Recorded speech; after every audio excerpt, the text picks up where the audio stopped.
Hello everyone, मैं राजीव कुमार आप सभी लोगों को अपने यूट्यूब चैनल राजीव मैथ्स पे मैं स्वागत करता हूं। मेरे प्यारे बच्चों, आज जो हम लोग पढ़ेंगे टॉपिक का नाम है क्वाड्रिलेटरल। मैंने इससे पहले वाले वीडियो में मेंसुरेशन इन 2D के ही अंतर्गत मैंने ट्रायंगल पढ़ाया था, और जो बच्चे मेरे साथ आज क्वाड्रिलेटरल में जुड़ रहे हैं मैं उनसे रिक्वेस्ट करूंगा कि आप एक बार पहले ट्रायंगल वाला वीडियो देख लें मेरा, उसका लिंक मैं नीचे डिस्क्रिप्शन में डाल दिया हूं। ठीक है, तो आज हम लोग पढ़ेंगे क्वाड्रिलेटरल के बारे में कि ये क्वाड्रिलेटरल क्या होता है, कितने टाइप्स के क्वाड्रिलेटरल होते हैं। तो आज उसके बारे में हम लोग मेंसुरेशन के अंतर्गत पढ़ेंगे। तो आप लोग हेडिंग लगा लो क्वाड्रिलेटरल। ठीक है, देखो क्वाड्रिलेटरल का मतलब क्या होता है। क्वाड्रिलेटरल का मतलब होता है जिसके 4 साइड्स हों। कितने साइड्स हों? 4 साइड्स। एक ऐसा पॉलीगन जिसके 4 साइड्स हों, मतलब जिसकी 4 भुजाएं हों, जिसकी 4 भुजाएं हों, उसी को हम लोग क्या बोलते हैं? क्वाड्रिलेटरल। ठीक है, जैसे मान लो ये आपका एक क्वाड्रिलेटरल हो गया, ये आपका एक क्वाड्रिलेटरल है ABCD, यानी कि ABCD एक चतुर्भुज है। तो यहां पे हम लोग मेंसुरेशन पढ़ रहे हैं। मेंसुरेशन में सिर्फ एरिया और पेरीमीटर, मतलब क्षेत्रफल और परिमाप के बारे में पढ़ेंगे। हम लोग इसकी ज्योमेट्री के बारे में नहीं पढ़ेंगे, यानी एंगल निकालना है और भी बाद बाकी थ्योरम, वो सब हम जो है जब ज्योमेट्री पढ़ेंगे तब वहां पे हम लोग उसको डिस्कस करेंगे। यहाँ पे सिर्फ हम लोग जो है इसके मेंसुरेशन के बारे में पढ़ेंगे। अब जैसे ABCD एक क्वाड्रिलेटरल है, ABCD एक चतुर्भुज है, तो इसके कितने साइड्स हो गए, कितनी भुजाएं हो गई? 4। 4 साइड्स कौन कौन सा हुआ? एक हुआ AB, BC, CD और DA, 4 भुजाएं हुई। ठीक है, लेकिन आपको जो पूछेगा कि अगर मान लो AB का लेंथ है A, मतलब AB की लंबाई A है, BC की B यानी A सेंटीमीटर, BC का है B सेंटीमीटर, CD का है C सेंटीमीटर और AD का है D सेंटीमीटर। ये इसका लंबाई दे रखा है भुजाओं का। अब आपसे अगर पूछे कि इसका पेरीमीटर बताओ, इसका पेरीमीटर क्या होगा, मतलब इसका परिमाप क्या होगा, यानी इस वाले चतुर्भुज का परिमाप क्या होगा। तो परिमाप का मतलब क्या होता है? इन चारों भुजाओं का योगफल, यानी सम ऑफ ऑल 4 साइड्स, मतलब हो गया A plus B plus C plus D। ये 4 भुजा था, A centimetre, B centimetre, C centimetre और D सेंटीमीटर। इन चारों का सम जो है वही क्या कहलाएगा? आपका पेरीमीटर कहलाएगा। ठीक है, लेकिन अब हम लोग पढ़ेंगे इसके एरिया के बारे में। अब देखना एरिया ऑफ क्वाड्रिलेटरल, इस पे एक क्वेश्चन जो है फिक्स्ड रहता है। क्वाड्रिलेटरल से एक क्वेश्चन आपका SSC में रहेगा ही रहेगा। ठीक है, एरिया ऑफ क्वाड्रिलेटरल, ये समझना ये क्या होता है। एरिया ऑफ क्वाड्रिलेटरल मतलब चतुर्भुज का क्षेत्रफल। जैसे मान लो ये आपका ABCD एक चतुर्भुज है, ABCD एक क्वाड्रिलेटरल है, A, B, C और D। इसका डायगोनल दे दिया, BD क्या है? एक डायगोनल है, जिसको हिंदी में बोलते हैं हम लोग विकर्ण। इस चतुर्भुज का विकर्ण क्या है? BD। और ये जो वर्टिक्स A है, यानी शीर्ष A से एक परपेंडिकुलर डाला गया और शीर्ष C से भी एक परपेंडिकुलर डाला गया। अगर मान लो ये जो परपेंडिकुलर हम लोग डाले हैं वो पॉइंट है E और पॉइंट है F। ठीक है, अगर AE का मान है H1 और FC का मान है क्या? H2। तो अब मुझे बताओ, अगर चतुर्भुज का क्षेत्रफल ABCD का क्षेत्रफल पूछे तो ABCD जो चतुर्भुज है, जो क्वाड्रिलेटरल है, ये 2 ट्रायंगल से मिलकर बना है, 2 त्रिभुज से मिलकर बना है। वो कौन कौन सा है?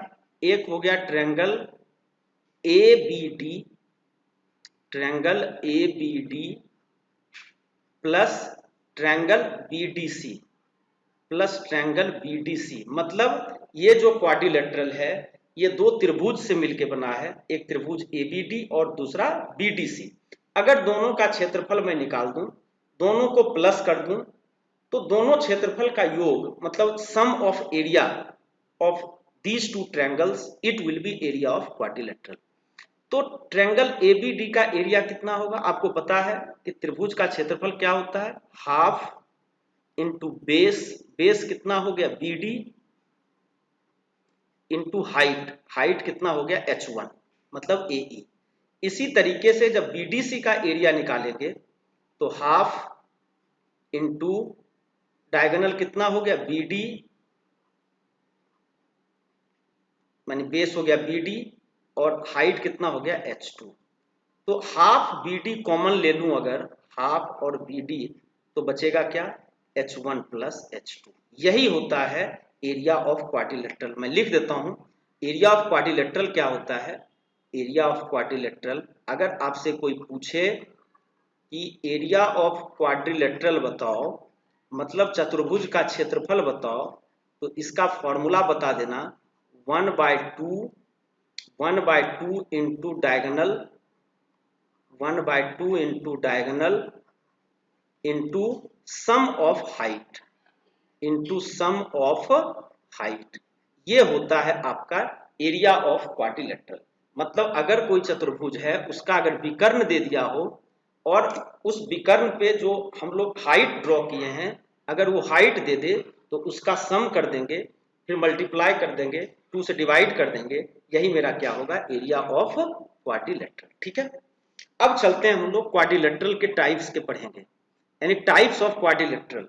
अब देखना यहाँ पे हम जो है 1 बाय 1 आपका क्वाड्रिलेटरल का जो टाइप्स है वो लेंगे और उसका फॉर्मूला जो है मेंसुरेशन में जो यूज होता है उसको हम लोग डिस्कस करेंगे। जैसे सबसे पहले हम लोग ले लेते हैं एरिया ऑफ क्वाड्रिलेटरल में, सबसे पहले आपका होता है पैरेललोग्राम।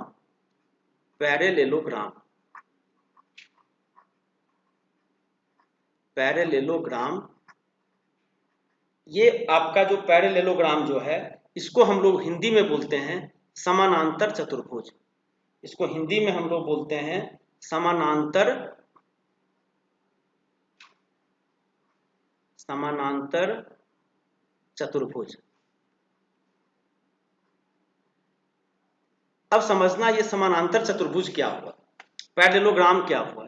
तो पैरेललोग्राम का मतलब क्या है कि कोई भी क्वाड्रिलेटरल जिसका अपोजिट साइड क्या हो? इक्वल हो, उसी को हम लोग बोलते हैं, और पैरेलल हो। जैसे ABCD, A B C और D, आपका ABCD एक पैरेललोग्राम है।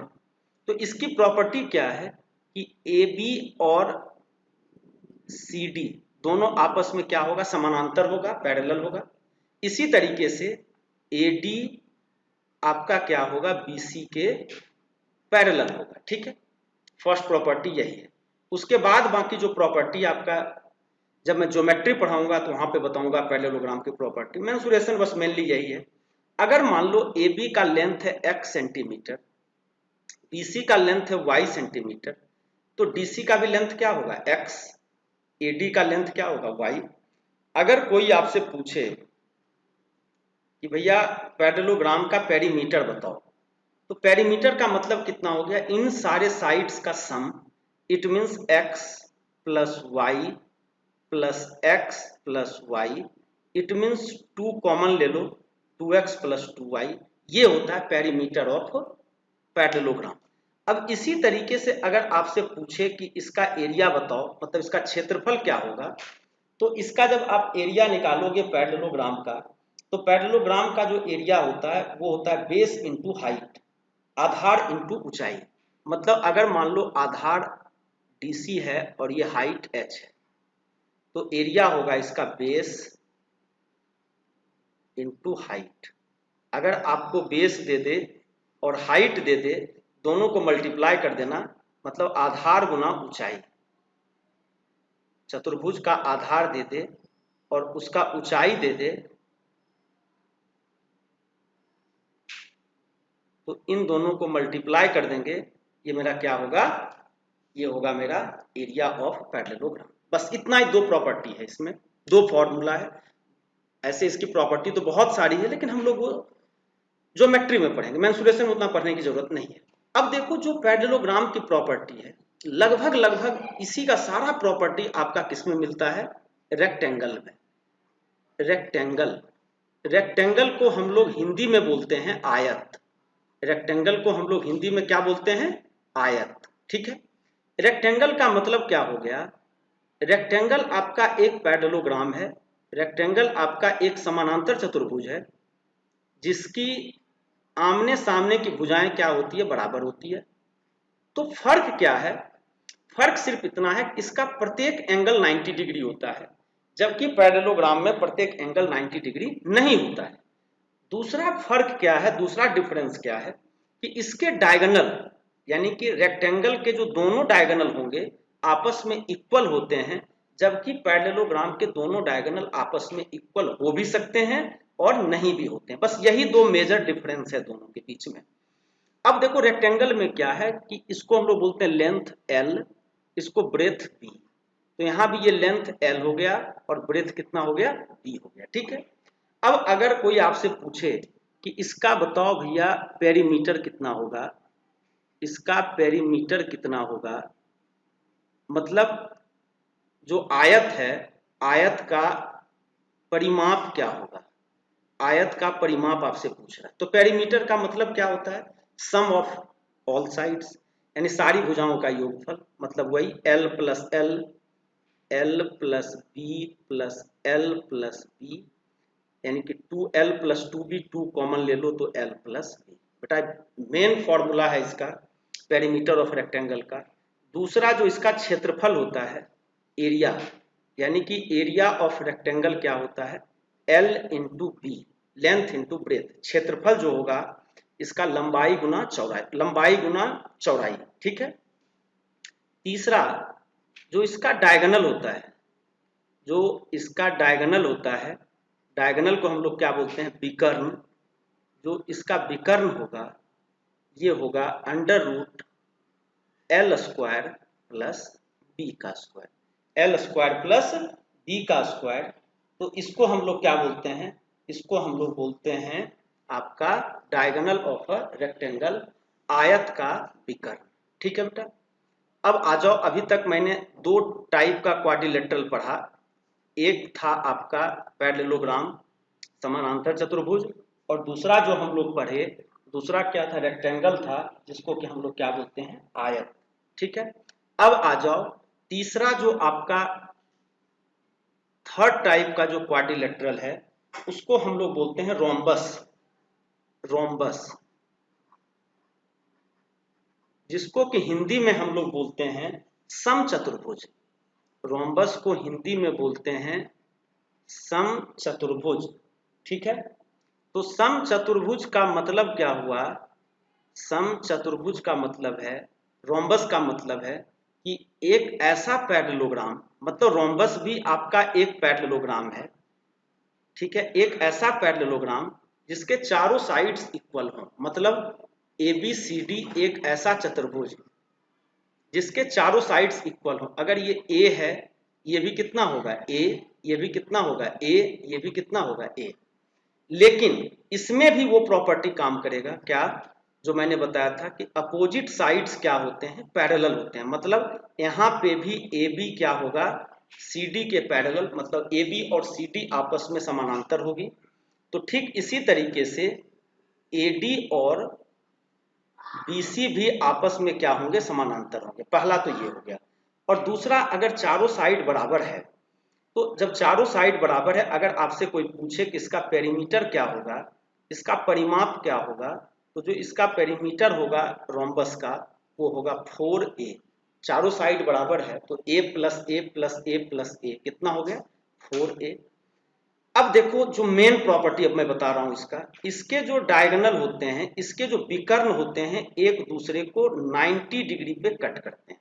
ये पॉइंट याद रखना कि समचतुर्भुज के विकर्ण आपस में 90 डिग्री पे विच्छेदित करते हैं, 90 डिग्री पे कटते हैं। ठीक है, मतलब कि अगर मान लो ये पॉइंट O है, मतलब अगर ABCD एक रोम्बस है तो इसके डायगोनल, इसके विकर्ण एक दूसरे को क्या करेंगे? 90 डिग्री पे कट करेंगे।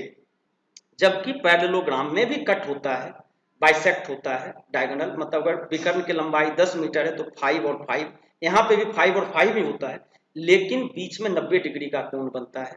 लेकिन पैरेललोग्राम में समानांतर चतुर्भुज में 90 डिग्री नहीं बनता है। ठीक है बेटा।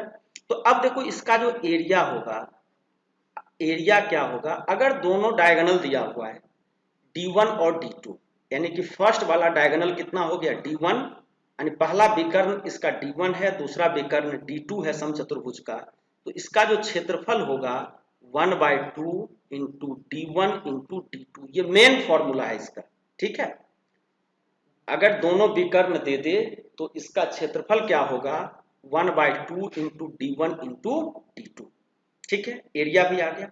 जो मेन अब मैं एक रिलेशन बताऊंगा वो क्या है, डायगोनल साइड रिलेशन। समझना ही, डायगोनल सीधे एसएससी सीजीएल में क्वेश्चन इस प्रॉपर्टी पे पूछता है, diagonal side relation. Diagonal side relation को हम लोग बोलते हैं समचतुर्भुज का भुजा और विकर्ण के बीच का संबंध। तो डायगोनल साइड रिलेशन क्या है, अगर दोनों डायगोनल दे दे D1 और D2 तो D1 का स्क्वायर प्लस D2 का स्क्वायर इक्वल्स 4A का स्क्वायर। यही मेन फॉर्मूला है बेटा, D1 स्क्वायर प्लस D2 का स्क्वायर इक्वल्स 4A का स्क्वायर। इसको आप लोग याद कर लेना, D1 square plus D2 square equals 4A का स्क्वायर। अब जो रोम्बस है समचतुर्भुज है, इसी से मिलता जुलता प्रॉपर्टी आपका लगभग सब कुछ मिलेगा, उसको हम लोग बोलते हैं क्या, स्क्वायर। स्क्वायर को हम लोग क्या बोलते हैं हिंदी में, वर्ग। अब समझना, जैसे पैरेललोग्राम से मिलता जुलता क्या था, रेक्टेंगल था, इसी तरीके से रोम्बस से मिलता जुलता क्या है आपका, स्क्वायर है। स्क्वायर का मतलब क्या हो गया, एक ऐसा रोम्बस, एक ऐसा समचतुर्भुज जिसकी क्या की प्रत्येक एंगल 90 डिग्री हो, बस यही है। बस यही मेजर डिफरेंस है कि यहाँ पे 90 डिग्री नहीं होता है, जबकि यहाँ पे क्या होता है 90 डिग्री होता है। और इसके भी जो विकर्ण होते हैं, तो इसका तो दोनों विकर्ण क्या होगा, बराबर होगा और आपस में 90 डिग्री पे कट करता है।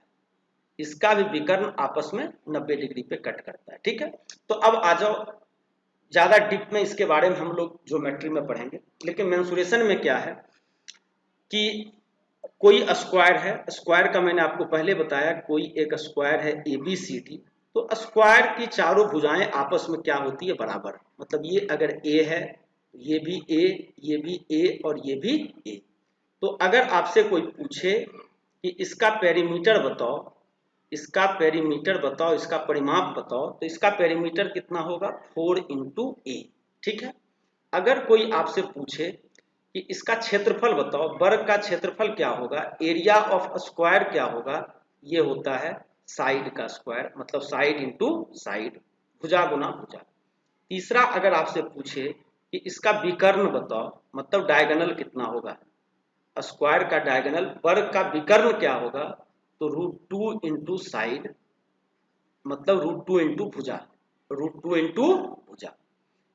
लेकिन अब जो मैं एक मेन फॉर्मूला बता रहा हूं, अगर आपको किसी वर्ग का विकर्ण दे दे, किसी स्क्वायर का डायगोनल दे दे और आपसे पूछे कि इसका एरिया क्या होगा, ध्यान रखना ये कब, जब आपको डायगोनल दे दे तो एरिया क्या होगा इसका, हाफ इंटू डायगोनल का स्क्वायर, हाफ इंटू डायगोनल का स्क्वायर। मतलब कोई भी स्क्वायर अगर जिसका डायगोनल दे दे और आपसे पूछे कि उसका एरिया क्या होगा, तब ये मत करना कि डायगोनल से पहले √2 इंटू साइड करके साइड निकाल रहे हैं, फिर एरिया के लिए साइड इंटू साइड कर रहे हैं, इतना परेशान होने की जरूरत नहीं है। बस अगर आपको डायगोनल दे दिया और एरिया पूछे तो हाफ इंटू डायगोनल का स्क्वायर। तो अभी तक मैंने आपको 4 टाइप का क्वाड्रिलेटरल पढ़ा दिया। एक था पैरेललोग्राम, ठीक है, पैरेललोग्राम में मैंने क्या बताया था कि इसकी आमने सामने की भुजाएं बराबर होती है, इसका perimeter 2 into X plus Y, area base into height. और सेम मिलता जुलता उसका रेक्टेंगल है, पेरीमीटर देख लो 2 into L plus B, area हो गया L इंटू बी और डायगोनल हो गया √अंडर L² प्लस B²। फिर बताया रोम्बस, रोम्बस के चारों साइड इक्वल होते हैं और जिसका पेरीमीटर हो गया 4A, एरिया होता है हाफ D1 इंटू D2 और डायगोनल और साइड के बीच में संबंध होता है विकर्ण और भुजा के बीच में d1 square plus d2 square equals 4a का स्क्वायर। इसी से मिलता जुलता वर्ग मैंने बताया स्क्वायर, इसका पेरीमीटर होता है, परिमाप होता है 4a, क्षेत्रफल होता है भुजा का स्क्वायर, विकर्ण होता है √2 इंटू साइड, एरिया होता है हाफ इंटू डायगोनल का स्क्वायर। ठीक है, अब आ जाओ एक लास्ट टाइप का क्वाड्रिलेटरल है, यानी मेंसुरेशन के हिसाब से, ज्योमेट्री में तो बहुत सारे हैं, जिसको कि हम लोग बोलते हैं ट्रेपेजियम। ट्रेपेजियम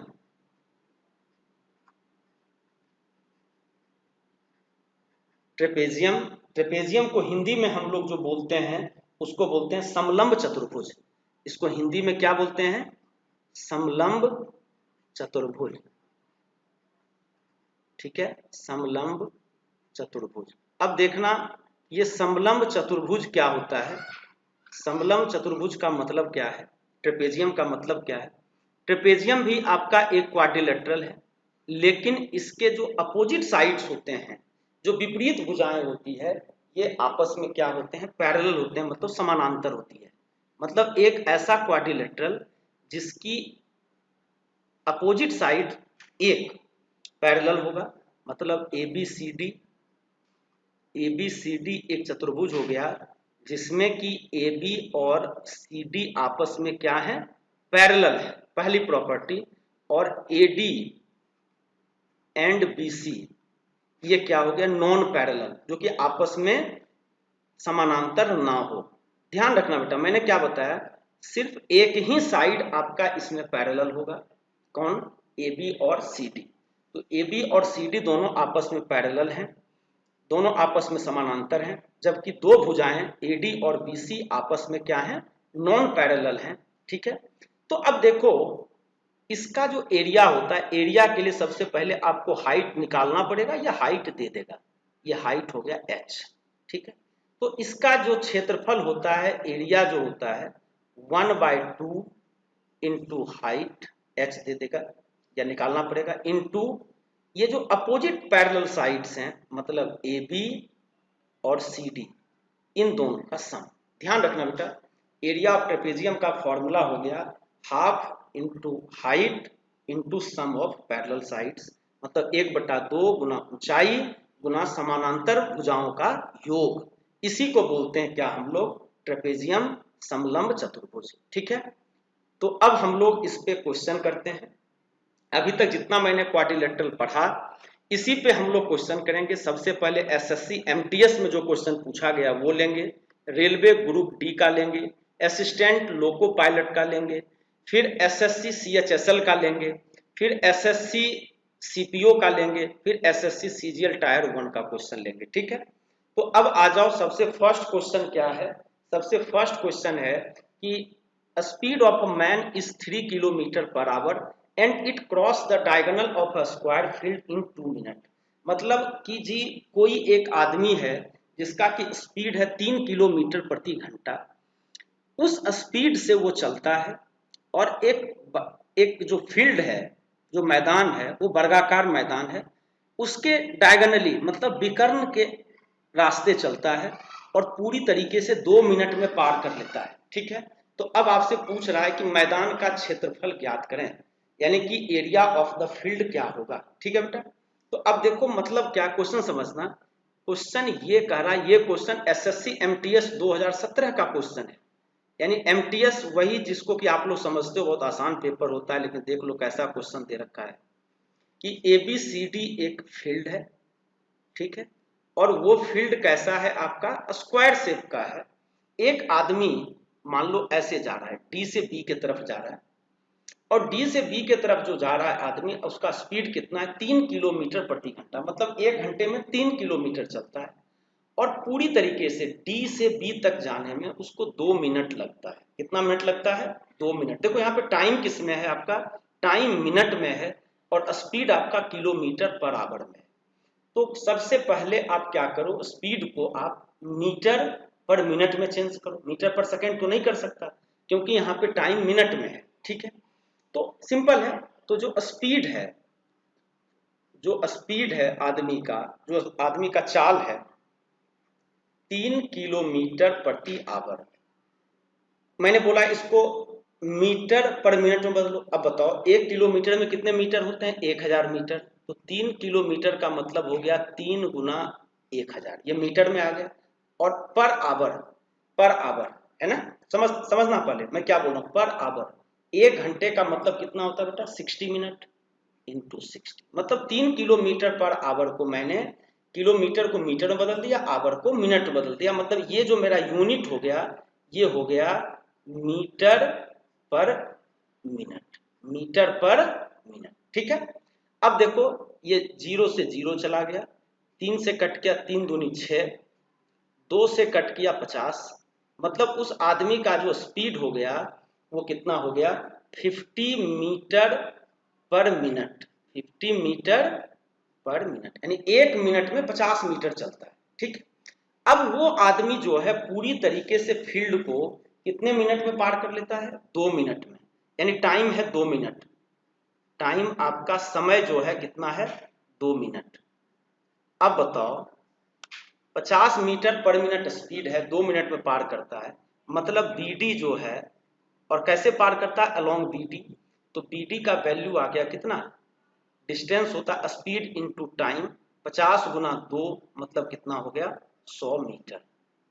मतलब बीडी का मान आ गया 100 मीटर। अब हमको डायगोनल पता चल गया। अब हमसे क्या पूछ रहा है? एरिया। मैंने अभी जस्ट आपको बताया था, देखो फॉर्मूला अभी मैंने लिखा है कि स्क्वायर का एरिया क्या होता है? हाफ इंटू डायगोनल का स्क्वायर। अगर डायगोनल दे दे तो उसका स्क्वायर करके हाफ से डिवाइड करें। मैंने बताया भी था, बहुत इंपॉर्टेंट फॉर्मूला है ये। तो अब वही करेंगे। अब हमको डायगोनल पता चल गया, बीडी तो डायगोनल है, बीडी का मान है 100 मीटर, और एरिया पूछ रहा है। तो एरिया क्या होता है? हाफ इंटू बीडी का स्क्वायर। यही होता है ना, जो क्षेत्रफल होता है 1/2 गुना विकर्ण का वर्ग। तो 1/2 बीडी का मान कितना? 100 इंटू 100। जब करोगे 2 से कट करेंगे, 2 पंचे 10, 50। तो इसका मतलब ये आ गया कितना? 5000 मीटर स्क्वायर। ये होगा इसका आंसर, यानी 5000 वर्ग metre. Area of the field कितना होगा? 5000 वर्ग मीटर। ये था आपका क्वेश्चन नंबर फर्स्ट। क्लियर है बेटा यहाँ तक? किसी को डाउट? अब चलते हैं हम लोग क्वेश्चन नंबर सेकेंड की ओर। अब देखो ये क्वेश्चन जो है ये भी आपका एसएससी एमटीएस 2017 का क्वेश्चन है, जिसमें दे रखा है क्या कि if the diagonal of first square is double the diagonal of second square.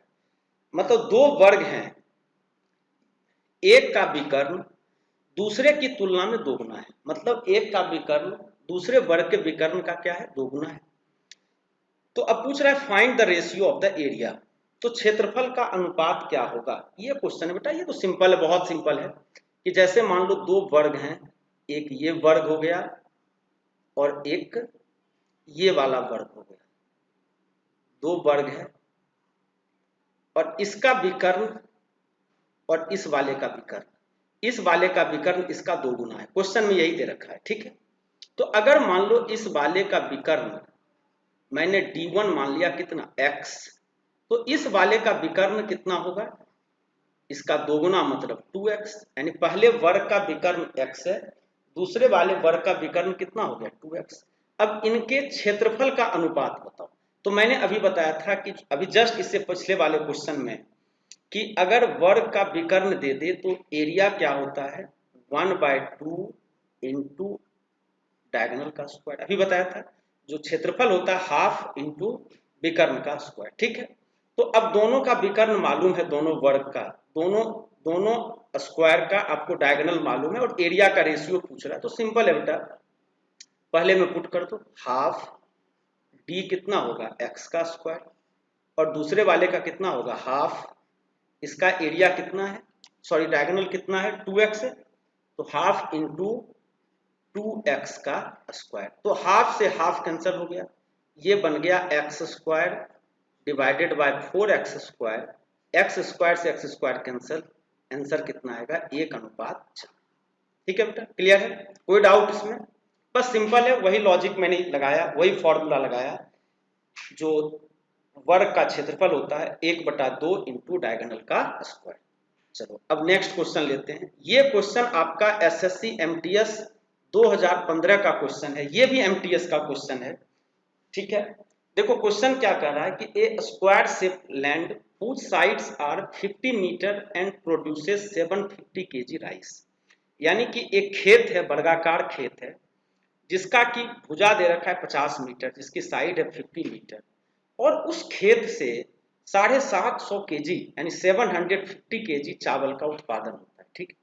अगर 50 मीटर का खेत है तो उससे 750 केजी चावल का उत्पादन हो रहा है।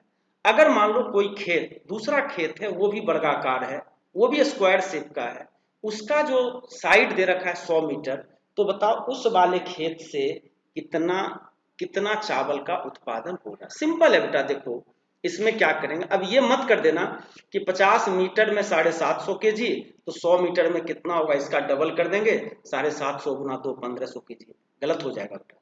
तो देखो कैसे करेंगे, हाँ यही चीज करना, लेकिन पहले एरिया निकाल लो कि मान लो एक स्क्वायर शेप का लैंड है, ठीक है, जिसका की साइड दे रखा है कितना 50 मीटर, तो इसका क्षेत्रफल कितना होगा, क्षेत्रफल होगा भुजा का स्क्वायर, एरिया होगा इसका एरिया हो गया 50 का स्क्वायर, 50 का स्क्वायर का मतलब हो गया 2500 वर्ग मीटर, ठीक है, 2500 वर्ग मीटर। अब एक दूसरा स्क्वायर शेप का लैंड है, जिसका की साइड दे रखा है कितना 100 मीटर। अब बताओ इसका क्षेत्रफल कितना होगा, तो इसका जो क्षेत्रफल होगा वही साइड का स्क्वायर, 100 का स्क्वायर करोगे कितना आएगा 1 पे 4। अब देखो ये 2500 वर्ग मीटर था, ये 10,000 वर्ग मीटर है, यानी 2500 मीटर स्क्वायर, यहाँ पे 10,000 मीटर स्क्वायर, ठीक है। तो जो 2500 मीटर स्क्वायर था उसमें से हमें कितना मिल रहा था। अब आप यूनिटरी मेथड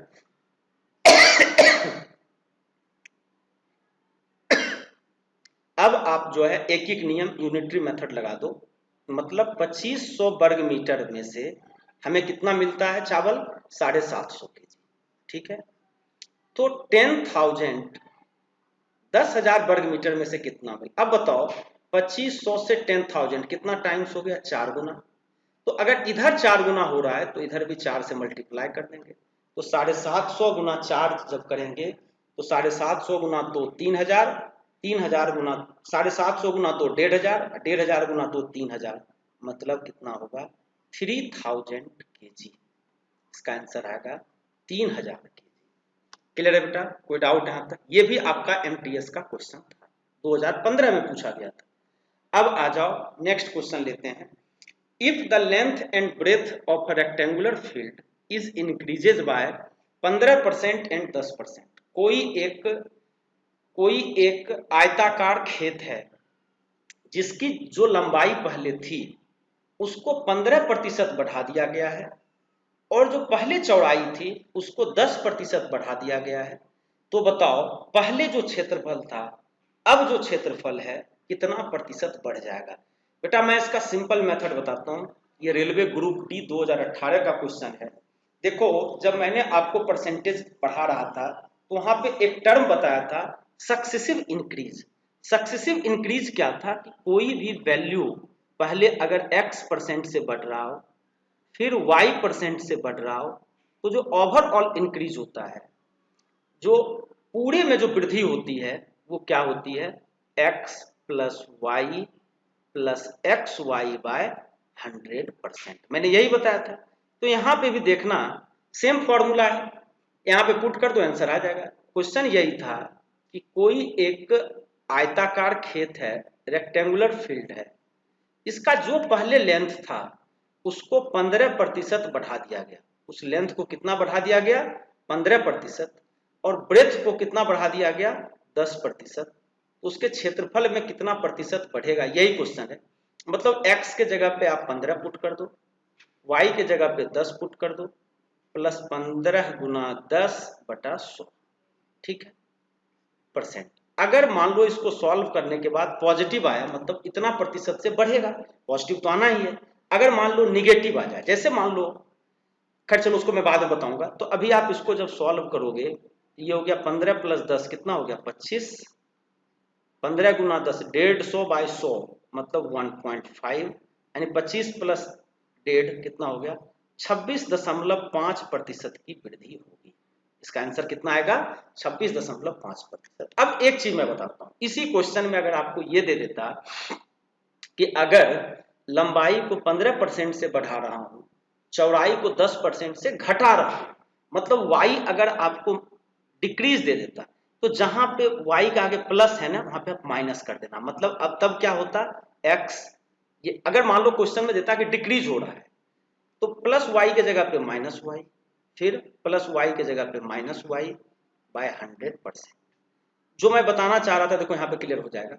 अगर मान लो मैंने सॉल्व किया, सॉल्व करने के बाद यानी x के जगह पे 15, y के जगह पे 10 मैंने रखा, मान लो सॉल्व करने के बाद मेरा वैल्यू आ जाता है निगेटिव में, सपोज करो मान लो मेरा सॉल्व करने के बाद वैल्यू आ गया -20%। इसका मतलब क्या हुआ कि 20% से डिक्रीज होगा, यानी पहले जो एरिया था अब 20% से डिक्रीज होगा। अगर सॉल्व करने के बाद आता +20, इसका मतलब क्या होगा कि पहले जो एरिया था उससे 20% बढ़ जाए। ठीक है बेटा, मैंने इस एक ही क्वेश्चन में मैंने आपको दोनों कंसेप्ट बता दिया।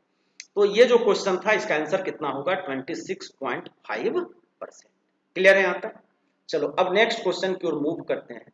नेक्स्ट क्वेश्चन है, ये क्वेश्चन आपका एसएससी जीडी 2019 का क्वेश्चन है। क्वेश्चन क्या बोल रहा है कि the length and breadth of a painting is 15 centimetre and 10 centimetre respectively. कोई एक पेंटिंग है जिसकी लंबाई और चौड़ाई दे दिया है 15 सेंटीमीटर और 10 सेंटीमीटर। ठीक है, एक कोई पेंटिंग है, ये है पेंटिंग आपका, जिसका की लंबाई कितना है 15 और चौड़ाई कितना है 10। ये 15 सेंटीमीटर और ये हो गया चौड़ाई हो गया आपका 10 सेंटीमीटर। ठीक है, अब क्या बोल रहा है, if there is a frame of 1 centimetre surrounding the painting. इसके चारों तरफ एक फ्रेम लगाया गया है, इसके चारों तरफ क्या किया गया है, एक फ्रेम लगाया गया है, और फ्रेम जो है 1 सेंटीमीटर का है। मतलब ये 1 सेंटीमीटर, ये वाला भी 1 सेंटीमीटर, ये भी 1 सेंटीमीटर, ये भी 1 सेंटीमीटर। अब मुझे एक चीज बताओ, ये 1 सेंटीमीटर और ये 1 सेंटीमीटर, 1 + 1 कितना हो गया 2। यानी पहले तो जो पेंटिंग की लंबाई थी 15, फ्रेम 1 + 1 2 बढ़ गया, मतलब ये यहां से यहां कितना आ गया 17 सेंटीमीटर। 15 + 2 कितना हो गया 17 सेंटीमीटर। इसी तरीके से अब आ जाओ ब्रेथ में, यानी पूरे का ओवरऑल का मैं निकाल रहा हूं।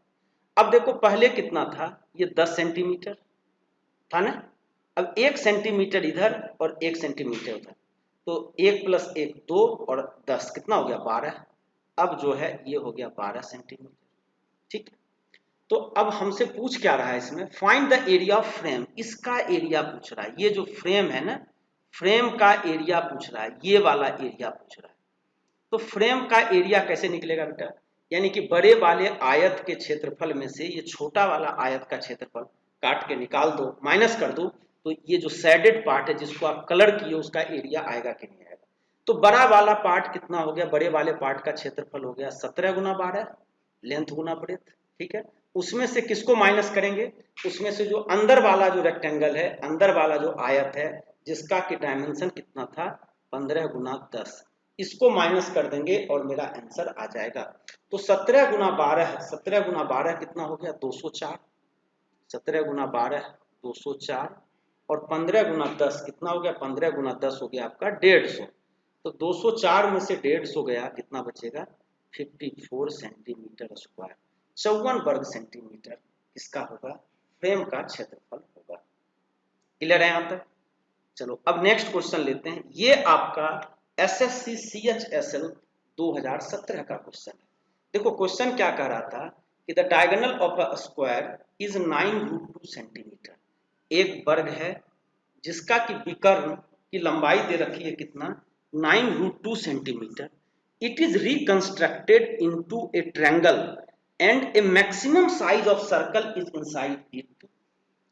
Inside the triangle find the area of the in circle. देखो क्वेश्चन बहुत अच्छा है कि एक वर्ग है जिसका विकर्ण की लंबाई है 9√2 सेंटीमीटर। ठीक है, अब इस वर्ग को जो है पूरी तरीके से खोल के एक दूसरी आकृति बनाया गया, त्रिभुज शेप में बनाया गया। तो अब उस त्रिभुज के अंदर एक वृत्त है, तो उस वृत्त का क्षेत्रफल क्या होगा। समझना क्वेश्चन क्या बोल रहा है बेटा, मैं डायग्राम से समझाता हूं। ये एसएससी CHSL 2017 का क्वेश्चन है।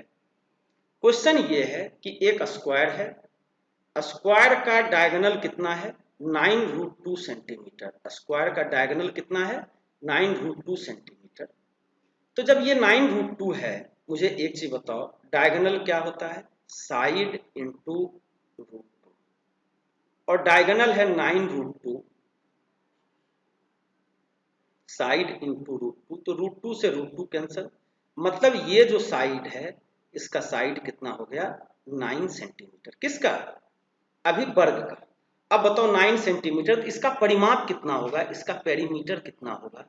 इसका जो पेरीमीटर होगा मतलब 4 इंटू साइड, 4 गुना भुजा, तो 4 गुना भुजा का मतलब हो गया 4 गुना 9, मतलब हो गया कितना 36 सेंटीमीटर। क्या हो गया, इसका परिमाप हो गया, इसका पेरीमीटर हो गया, यानी कि वायर की लंबाई हो गई कितनी 36 सेंटीमीटर। अब इसको क्या किया गया, इसको फोल्ड किया गया, मोड़ मार के इसको एक ट्रायंगल बना दिया गया। ठीक है बेटा, ध्यान रखना जब भी ट्रायंगल बनेगा, कुछ भी ना दे रखा हो तो आप मान के चलना वो ट्रायंगल क्या है, वो त्रिभुज क्या है, समबाहु त्रिभुज है, इक्विलैटरल ट्रायंगल है। मतलब अगर पूरे वायर की लंबाई 36 है, तो यहाँ पे भी इसका भी परिमाप कितना होगा, इसका भी पेरीमीटर कितना होगा 36 होगा। मतलब, और मैंने आपको पहले ही बताया जब कुछ ना दिया हो तो आप मान के चलना कि वो ट्रायंगल कैसा है, इक्विलैटरल है।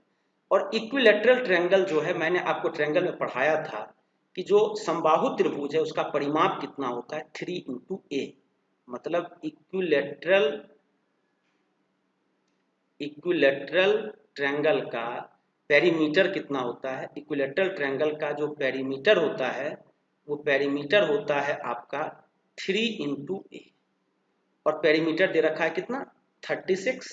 तो 36 का वैल्यू 3a, ए का वैल्यू कितना आ गया 12 सेंटीमीटर, यानी कि ये हो गया 12 सेंटीमीटर।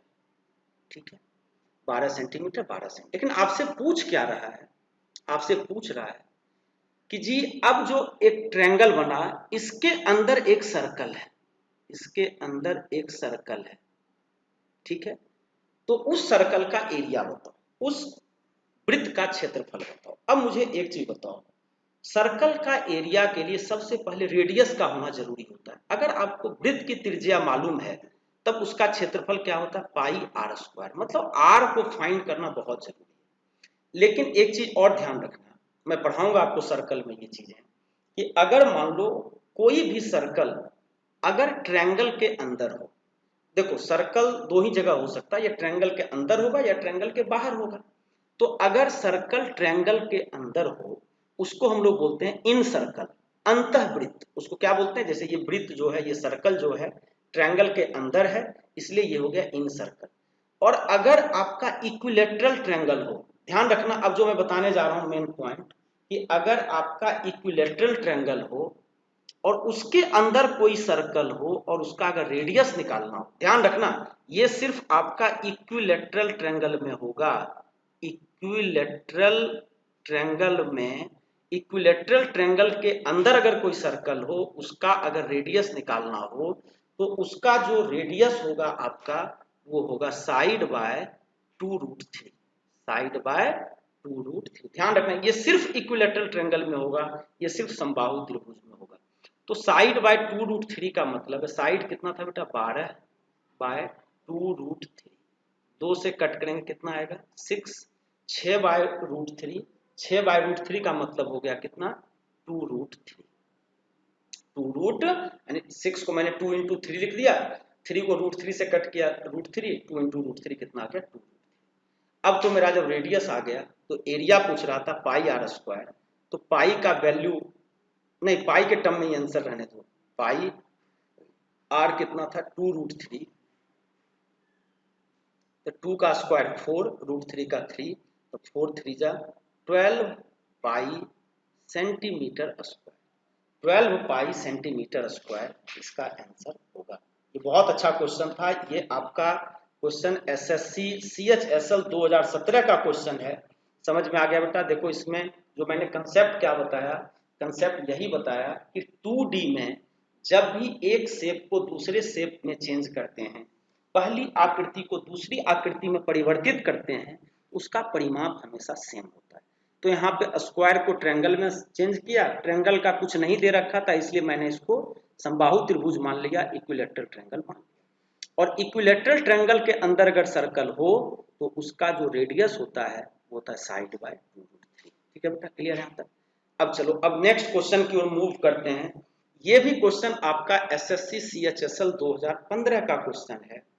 क्वेश्चन यही है कि the length of the parallel side of a trapezium is 15 centimetre and 20 centimetre. कोई एक समलंब चतुर्भुज है। अभी मैंने बताया था कुछ देर पहले समलंब चतुर्भुज का क्षेत्रफल क्या होता है, उसी पे बेस्ड क्वेश्चन है। बहुत सिंपल क्वेश्चन है, कोई ज्यादा डिफिकल्ट नहीं है। ये क्वेश्चन यही कह रहा है कि length of the parallel sides of a trapezium, कोई एक समलंब चतुर्भुज की दो समानांतर भुजाएं की लंबाई दे रखा है, क्रमशः कितना है, 15 सेंटीमीटर और 20 सेंटीमीटर है।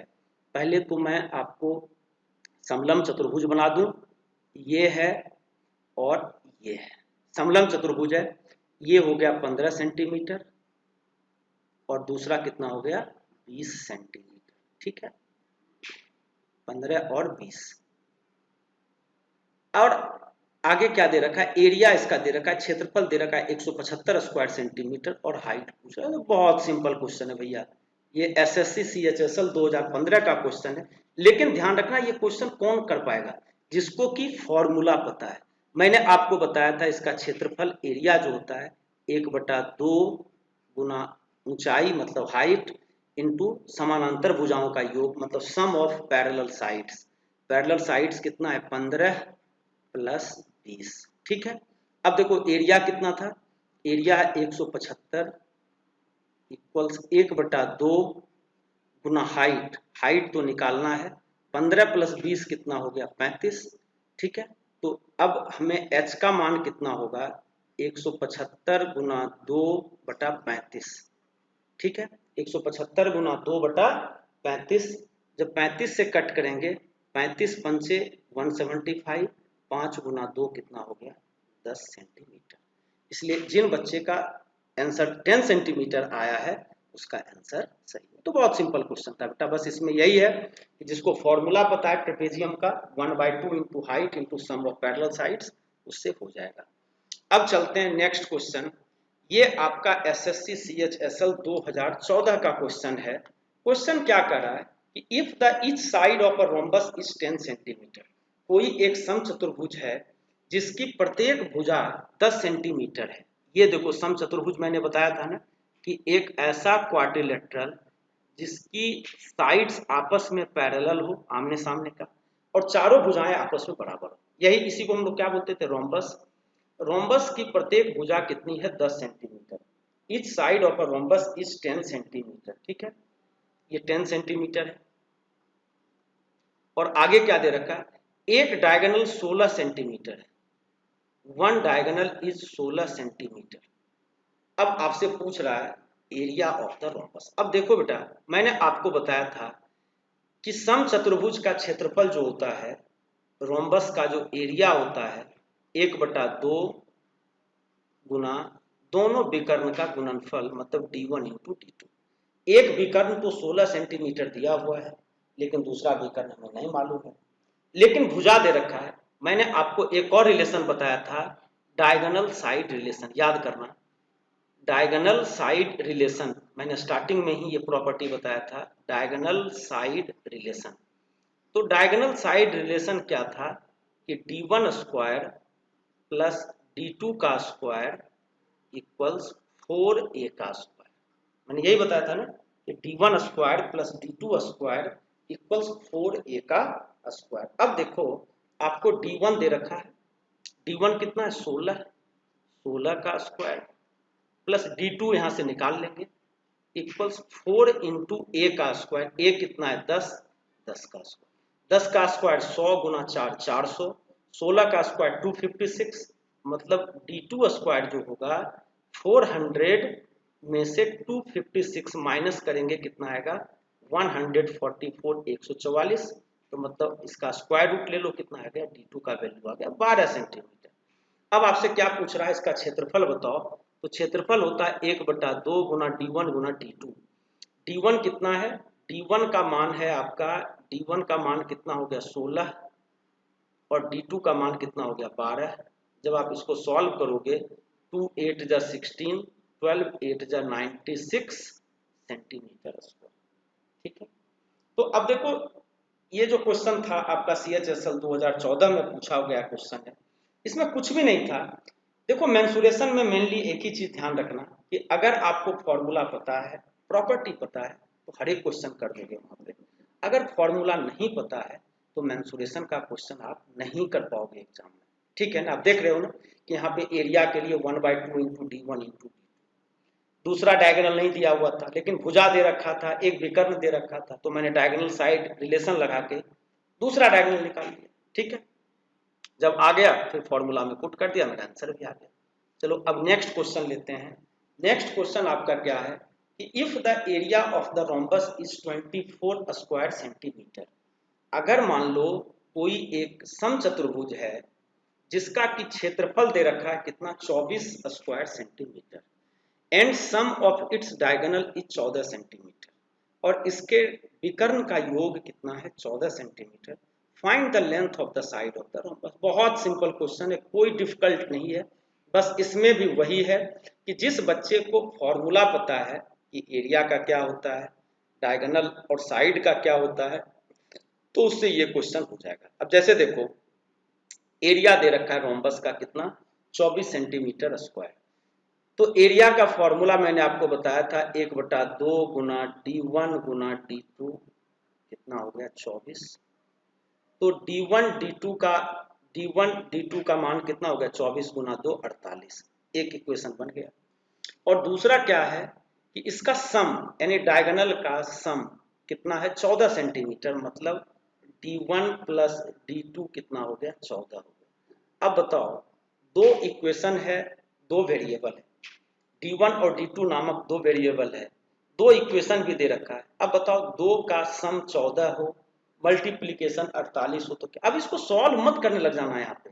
अब देखो आप थोड़ा सा दिमाग लगाओ कि दो का सम 14 है, 8 प्लस 6 कितना हो जाएगा 14, 8 इंटू 6 48। इसका मतलब D1 का मान कितना होगा 8, D2 का मान कितना होगा 6। अगर आप SSC का पेपर दे रहे हो, CGL का पेपर दे रहे हो, असिस्टेंट लोको पायलट का पेपर दे रहे हो, तो इतना तो आपको दिमाग चलना चाहिए बेटा कि दो का सम 14 है, मल्टीप्लीकेशन 48 है, मतलब 8 प्लस 6 14, 8 गुना 6 48। ठीक है, अब जब डायगोनल जब आ गया तो बचा क्या। अब आपसे क्या पूछ रहा है इसमें एरिया, नहीं एरिया तो दे रखा है। ठीक है, find the length of the side of the rhombus. Okay, अब आपसे जो रोम्बस है, रोम्बस का विकर्ण दे दिया है, डायगोनल दे दिया है, और आपसे क्या पूछ रहा है साइड पूछ रहा है। वही जो मैंने आपको फॉर्मूला बताया था डायगोनल साइड रिलेशन का कि D1 square plus D2 square equals 4A का स्क्वायर। अब देखो D1 का मान कितना है 8, 8 का स्क्वायर, D2 का मान कितना है 6, 6 का स्क्वायर इक्वल्स 4 इंटू A का स्क्वायर। 8 का स्क्वायर 64, 6 का स्क्वायर 36, तो 64 प्लस 36 कितना हो गया 100 डिवाइडेड बाय 4 इक्वल्स A का स्क्वायर। ये 4 से कट करेंगे कितना आएगा 25, यानी कि A स्क्वायर का मान हो गया 25, तो A का मान कितना होगा 5। ठीक है, अब आपसे लेंथ पूछ रहा है, तो लेंथ कितना आ गया 5 सेंटीमीटर। क्लियर है बेटा, किसी बच्चे को डाउट यहाँ तक। बहुत अच्छा क्वेश्चन था। ठीक है, अच्छा क्या बस इसमें यही है कि जिसको फॉर्मूला पता था वही क्वेश्चन को कर देता। अब नेक्स्ट क्वेश्चन लेते हैं। नेक्स्ट क्वेश्चन क्या है कि the one diagonal of a quadrilateral is 40 centimetre if altitude are drawn on the diagonal from the opposite vertices whose length are 7.5 centimeter and 8.6 centimeter, find the area of the quadrilateral। Question क्या बोल रहा है कि कोई एक चतुर्भुज है जिसका कि एक विकर्ण 40 सेंटीमीटर, चतुर्भुज का विकर्ण कितना है 40 सेंटीमीटर, विपरीत सिरों से लंब की लंबाई 7.5 और 8.6 सेंटीमीटर है, तो चतुर्भुज का क्षेत्रफल ज्ञात करो। मैंने जब क्वाड्रिलेटरल स्टार्ट किया आज पढ़ाना, तो जो सबसे फर्स्ट प्रॉपर्टी पढ़ाया था एरिया ऑफ क्वाड्रिलेटरल का, देख लो, उसी पे बेस्ड है ये। तो क्वेश्चन यही था कि कोई एक क्वाड्रिलेटरल है, कोई आप एक क्वाड्रिलेटरल बना लो। मैंने एक क्वाड्रिलेटरल बना लिया, ठीक है, एक क्वाड्रिलेटरल बन गया जिसका कि एक डायगोनल दे रखा है, ये डायगोनल है, और अपोजिट से लंब डाला गया। ये लंब कितना है 7.5, और दूसरा लंब ये डाला गया यहां से इस वर्टेक्स से, जिसका कि मान कितना दे रखा है 8.6, और ये जो विकर्ण है, विकर्ण कितना है 40। मतलब ABCD में जो मेरा विकर्ण BD है, जो मेरा विकर्ण BD है, BD का मान कितना है 40 सेंटीमीटर, और H1 कितना है 7.5 सेंटीमीटर, और H2 कितना है 8.6 सेंटीमीटर। और मैंने आपको एरिया का, अब बताओ, मैंने स्टार्टिंग में बोला था क्वाड्रिलेटरल का एरिया का मतलब क्या है। यहाँ पे दो ट्रायंगल है, दोनों ट्रायंगल का एरिया का सम कर देंगे, मेरा क्वाड्रिलेटरल का एरिया आ जाएगा। फिर दोनों का सम, ट्रायंगल का एरिया का सम किए थे, तो मेरा ये फाइनली फॉर्मूला आया था 1/2 into BD into H1 plus H2। ये कहाँ से आया, ये क्वाड्रिलेटरल के स्टार्टिंग में ही मैंने आज बताया, आप थोड़ा सा वीडियो बाद में देख लेना। ये हो गया 1/2 इंटू BD कितना है 40 into H1 plus H2 7.5 plus 8.6। तो 7.5 प्लस 8.6 करेंगे कितना आएगा, ये आएगा 8 6 5 11 8 7 15 1 16 16.1। जब आप करोगे 2 से कट करेंगे तो आ गया कितना 20। 16.1 इंटू 20 जब करेंगे तो ये आएगा 322 सेंटीमीटर। ठीक है, ये सिंपल क्वेश्चन था बेटा, ये SSC CPO 2019 का क्वेश्चन। अब चलो नेक्स्ट क्वेश्चन लेते हैं। अब आ गया SSC CGL टायर 1। ये देखो, ये टायर 1 2017 का क्वेश्चन है। इसमें क्या दे रखा है कि if the one diagonal of a rhombus is 70% of the other diagonal, अगर अगर यदि जो किसी रोम्बस का एक विकर्ण दूसरे विकर्ण का कितना है 70% है, फिर आपसे क्या पूछ रहा है कि find the ratio of the area of the rhombus and square of the larger diagonal. तो आपसे पूछ रहा है कि वो जो रोम्बस है उसका एरिया और बड़े वाले डायगोनल के वर्ग का अनुपात क्या होगा। ठीक है, ये क्वेश्चन है बेटा। तो देखो सिंपल है, इसके लिए कुछ नहीं करेंगे, एक्स वाई जेड ये सब मानने की जरूरत नहीं है। अगर मैं मान लूं कि रोम्बस का एक डायगोनल मतलब D1 जो है, D1 कितना हो गया 100। ठीक है, D1 कितना हो गया 100, तो D2 कितना हो गया, इसका 70% है, तो 100 का 70% कितना होगा, 100 का 70% हो गया आपका 70। D2 का मान कितना हो गया 70। अब D1 और D2 मेरा आ गया। अब क्या पूछ रहा है कि find the ratio of the area of the rhombus. अब देखो जो एरिया जो होता है, एरिया क्या होता है 1/2 इंटू D1 इंटू D2। तो 1/2 इंटू D1 इंटू D2 जब करेंगे, ये हो गया हाफ इंटू 100 इंटू 70। तो जब आप करोगे 2 से कट करेंगे 50, 70 गुना 50 7 पंचे 35, 3500 सेंटीमीटर स्क्वायर। ये क्या हो गया एरिया हो गया। अब आपसे क्या पूछ रहा है इसमें कि एरिया और find the ratio of area of rhombus and square of the larger diagonal. तो एरिया ऑफ रोम्बस मतलब कि जो आपका समचतुर्भुज है उसका क्षेत्रफल कितना आ गया 3500 स्क्वायर सेंटीमीटर, और बड़े वाले डायगोनल, बड़ा डायगोनल कितना था 100 का स्क्वायर मतलब 100 इंटू 100, यही अनुपात पूछ रहा है वो। तो 2 जीरो से 2 जीरो चला गया, अब ये कितना बचा 35/100। तो 5 से कट करेंगे 5 समते 35, 5 से कट करेंगे 20, इसलिए इसका आंसर कितना आएगा 7:20। इसका आंसर कितना आ गया 7:20। तो जिन बच्चे का 7:20 आंसर आया है उनका आंसर सही है। अब चलो लास्ट क्वेश्चन है आज के क्लास का। ये भी क्वेश्चन आपका एसएससी सीजीएल टायर 1 2016 का है। आज लास्ट क्वेश्चन है आज के क्लास का। अंत भला तो सब भला, यानी क्वाड्रिलेटरल आज फिनिश हो जाएगा, हो गया। इससे पहले मैंने ट्रायंगल कराया था, तो ट्रायंगल और क्वाड्रिलेटरल समझो मेंसुरेशन इन 2D का 2 पार्ट कंप्लीट। अगले क्लास में मैं कराऊंगा सर्कल। एक और रिक्वेस्ट है कि जो बच्चे मेरे साथ आज जुड़े हैं क्वाड्रिलेटरल में, तो वो कोशिश करना कि इसके पहले जो ट्रायंगल वाला वीडियो है उसका लिंक मैंने डाल दिया है, वो वाला भी वीडियो आप देख लेना, फिर मेंसुरेशन आपका बिल्कुल पूरी तरीके से कंसेप्ट क्लियर हो जाएगा। अब आ जाओ, सबसे लास्ट क्वेश्चन क्या कह रहा है कि the length and breadth of a rectangular land is in the ratio of 5:3, यानी कि एक आयताकार टुकड़ा है जिसका लंबाई और चौड़ाई 5:3 के अनुपात में है। उसके स्वामी ने उसे, यानी उसका मालिक ने उसको चारों तरफ से घेरने के लिए, समझो यहाँ पे क्या है कि कोई एक लैंड है, ठीक है, ये लैंड है, इसके चारों तरफ से घेरना है, इसके चारों तरफ से घेरना है।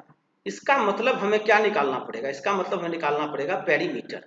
इसका मतलब हमें क्या निकालना पड़ेगा? पेरीमीटर, ठीक है। तो जब पेरीमीटर जब तक आप नहीं निकालोगे काम नहीं चलेगा। तो अब देखो, इसका लेंथ और ब्रेथ दे रखा है 5:3। अगर मैं लेंथ कंसीडर कर लूँ 5x और ब्रेथ कंसीडर कर लूँ 3x, ठीक है, तो इसका जो पेरीमीटर होगा, पेरीमीटर रेक्टेंगल का क्या होता है? 2 इंटू एल प्लस बी, यही होता है ना। तो 2 इंटू 5x प्लस 3x, तो 5 3 8 गुना 2 कितना हो गया? 16x। कितना हो गया? 16x, ठीक है, ये पेरीमीटर। अब रुकना, देखो पूरी तरीके से जब वो इसके चारों तरफ एक एक घेरा लगाया, तो जब घेरा लगाया उसने, तो उसको जो खर्च आ रहा है 7.5 रुपया प्रति मीटर, और टोटल खर्च कितना किया? 6,000 रुपया। तो इसका मतलब जो इसका पेरीमीटर है, जितना घेरा किया, वो कितना हो जाएगा? 6,000 डिवाइडेड बाय 7.5, क्योंकि 1 मीटर घेरने में 7.5 रुपया खर्च होता है और टोटल 6,000 रुपया वो खर्च कर रहा है। तो इसका मतलब जो लेंथ है चारों तरफ, वो लेंथ हमें पता चल जाएगा। तो जब इसको आप सॉल्व करोगे तो 7.5 गुना 8 680, 80 और 10 800, मतलब कि 800 मीटर हो गया पेरीमीटर। और पेरीमीटर मेरा कितना दे रखा है? 16x। तो 16x का वैल्यू हो गया कितना? 800। तो x का वैल्यू जब निकालेंगे, x का वैल्यू कितना आ गया? 16×5 80, ठीक है। अब आपसे क्या पूछ रहा है कि find the difference of the length and breadth. अब बताओ लेंथ और ब्रेथ का डिफरेंस कितने का आ गया? 5x और 3x, मतलब 2x का डिफरेंस आ गया। 5x में से 3x माइनस करेंगे, कितना आएगा? 2x का डिफरेंस आएगा। एंड लंबाई और चौड़ाई का अंतर, लंबाई 5x है, चौड़ाई 3x है, दोनों का अंतर कितना होगा? 5x माइनस 3x, मतलब कितना हो गया? 2x। और x का वैल्यू कितना था? 50। तो 2 गुना 50, 2 गुना 50 का मतलब कितना हो गया? 100 सेंटीमीटर। तो जिन बच्चे का आंसर आपका 100 सेंटीमीटर आया है उनका आंसर सही है, ठीक है बच्चों। तो ये आज की क्लास यहीं पे मैं खत्म करता हूँ। और अगर आपको अच्छा लगे तो उसको आप लाइक करना, कमेंट करना, चैनल को सब्सक्राइब करना, ठीक है। धन्यवाद।